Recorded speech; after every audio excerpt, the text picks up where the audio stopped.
Holy smokers, AMC finally seeing its first large call option placed in a very, very long time from hedge funds and institutional investors.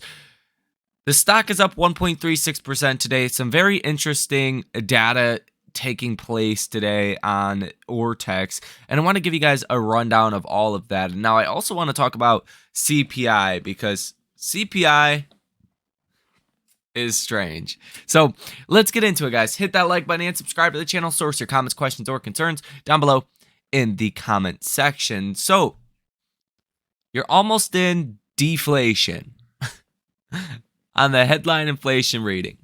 So let's give you a rundown of these numbers that came out today. So core inflation rate year over year came in at 5.3%. You were expecting 5.3%. The inflation rate year over year, you were expecting 4.1%. That came in at 4%. The inflation rate month over month. Now, this one is wild. You were expecting 0.2%. It came in at 0.1%. Last month's reading was 0.4%. You are dropping aggressively on the month over month inflation numbers, the headline inflation numbers. Now, core, on the other hand, not so much. Last month's reading was 0.4%. You were expecting another 0.4% reading, and it came in at 0.4%. Now, a lot of economists were actually expecting this to come in at 0.3%. So what you're actually seeing right now is headline inflation that is falling like a rock, but core inflation that is doing nothing, that is staying very elevated. And this is strange because typically this does not happen, but it is happening right now. So what you're seeing in the market is kind of a weird reaction. Now, it looks like CPI was indeed leaked yesterday based off of the rally that we've seen towards the end of the day today. And that would make sense because basically across the board, your NASDAQ, S&P, and Dow up about 0.5%, not nearly as strong of a rally as you would have expected to see, considering we're almost in deflation on a headline basis. Now, the Russell 2000 is up 1.5%. Kind of what we would expect if inflation is coming down quite a bit. But the interesting part about this is you're not really seeing markets getting frothy off of this. You're not really seeing markets ripping off of this inflation report. Kind of strange. Now, this inflation report basically solidified a Fed pause tomorrow, and markets, they are pricing in a rate hike in July. So you really didn't move around the July probabilities. For September, you are expecting the rates to still hold at their levels. And then by November, you're expecting, which this did move around quite a bit, and a 43% chance of a rate cut and a 42% chance of a continued pause. So you're almost pricing out a rate hike of this market by November. And that would be wild. Now, December, you're pricing in a rate cut. So it's kind of getting pushed back a little bit off of this inflation report, which I find weird because really you should have, in logically speaking here, if inflation is really falling and falling off a cliff like this report suggests, at least on a headline basis, wouldn't you think the markets would price in a rate cut sooner, that they wouldn't push out a rate cut? Pushing out a rate cut would be like if inflation went higher again. Well, that didn't happen, but you're pricing rate cuts further down the line now. So I think it's very weird what you're seeing in the bond market as far as pricing in Fed policy. Now, if we take a look at tomorrow's catalyst, there's going to be a lot more of those as well. You're going to get PPI in the morning before the Fed. That's going to come in at 8:30 in the morning. You're expecting negative 0.1%. This is producer price index. I like to look at it as producer price inflation. Essentially, that's what it is. You're expecting that to be in deflation territory to be in the negatives. Now, core PPI month over month, expecting that at 0.2%, and core PPI year over year, expecting that at 2.9%. Headline PPI, you're expecting that at 1.5%. So a sharp deceleration, basically across the board for PPI is expected. Now, the Fed tomorrow, you're going to get a dot plot, and this is going to basically plot out where the Fed thinks interest rates are going to go. And markets really haven't cared about this too much in the past. We kind of got the last dot plot last time it came out, like 3 months ago, and nobody was expecting rate cuts. But what happened almost at the same time?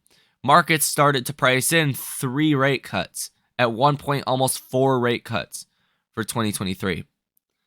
Well, that didn't make sense because none of the Fed officials were expecting any rate cuts, like not a single rate cut for 2023. Markets priced it in anyways. Now they have gotten priced out of this market. And that's the reason why I think, in my personal opinion, markets are going to be a little bit shaky here. Yeah, they're up 0.5%, but it's very volatile. You did see this fall in the beginning of the trading day today, and it looked like it could go either way. I mean, if you're up 0.5% up here, down here, you are hardly in the green. So I think the bearish thing that you could say for this market is the markets are now expecting rate cuts later in the future. And that's not really supportive of a 20 times PE multiple on the S&P 500. 20 times. So at these valuations, you either have to see rate cuts or you need to see earnings coming in much better than the average estimate. And I mean, both of those things don't really look likely. So based off of what the Fed dot plot says tomorrow, that's also going to be very important. And those reports come out at 2 p.m. and then the Fed will be speaking at 2:30 p.m. Now, as far as other news out there, well, there's not too much. Really, CPI today was the big catalyst for the day today. And that's what the markets are going to continue to react to. Now, if we go ahead and take a look at the Ortex data with AMC, things are a little bit more bullish today than not as far as the option activity. We're getting the first large bullish option coming in for AMC in a very long time. This order just came in about 10 minutes ago. It is a January 19th, 2024, an $8 call for $736,000.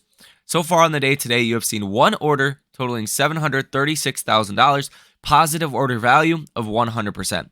Recently, the positive order value has been terrible, and that's because you've seen a lot of big bearish bets, and the bullish bets that you have seen have been tiny, 20, 30,000 max. You really haven't seen anything over $100,000 in a very long time.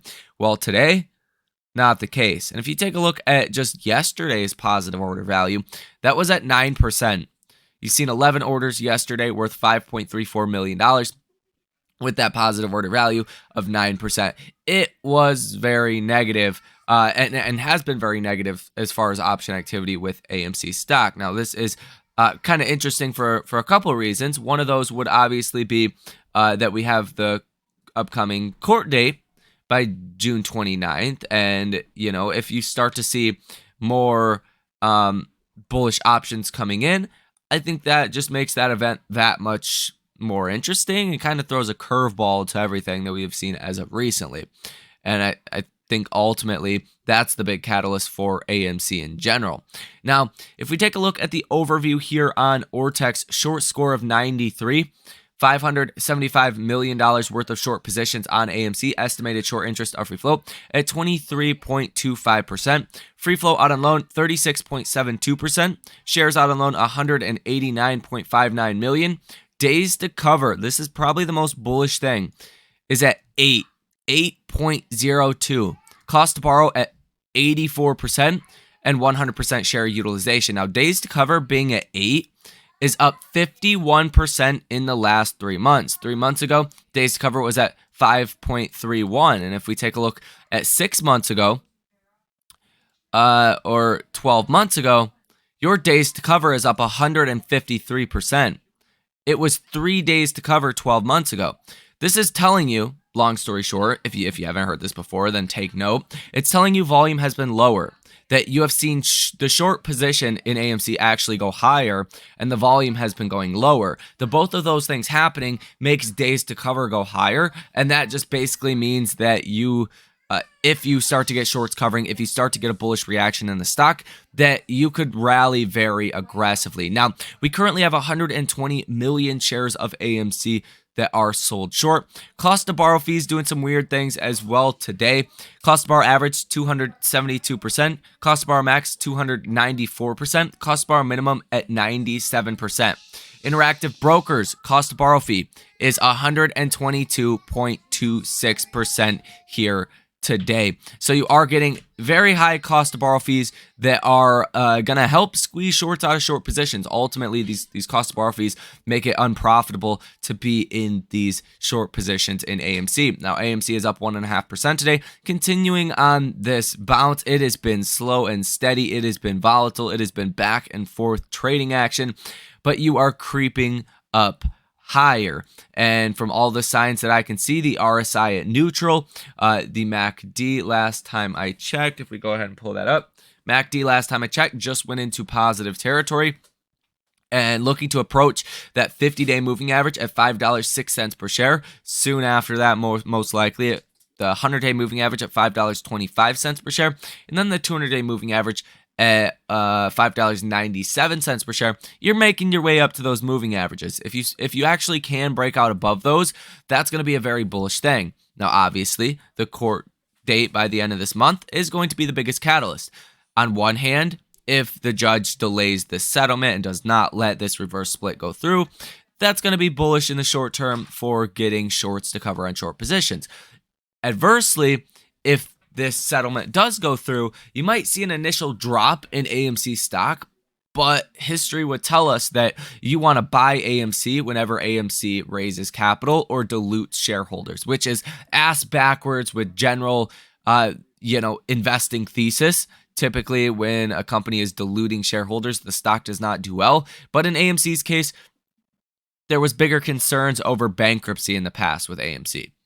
So every time they raise capital, it was seen as a positive thing fundamentally. I would doubt that that trend would change here, so it would probably still be another bullish catalyst. So I think either way, you're kind of set up for a worst case scenario as far as the drop you've seen with AMC. You're not pricing in good news, and I think that's where any good news coming out for this name is going to be really bullish for the actual share price, guys. So that is going to do it here in this video. Really not too much else is actually going on. Hit the like button and subscribe to the channel and source your comments, questions, or concerns down below in the comment section. You guys have a great rest of your day, and I will see you in the next one.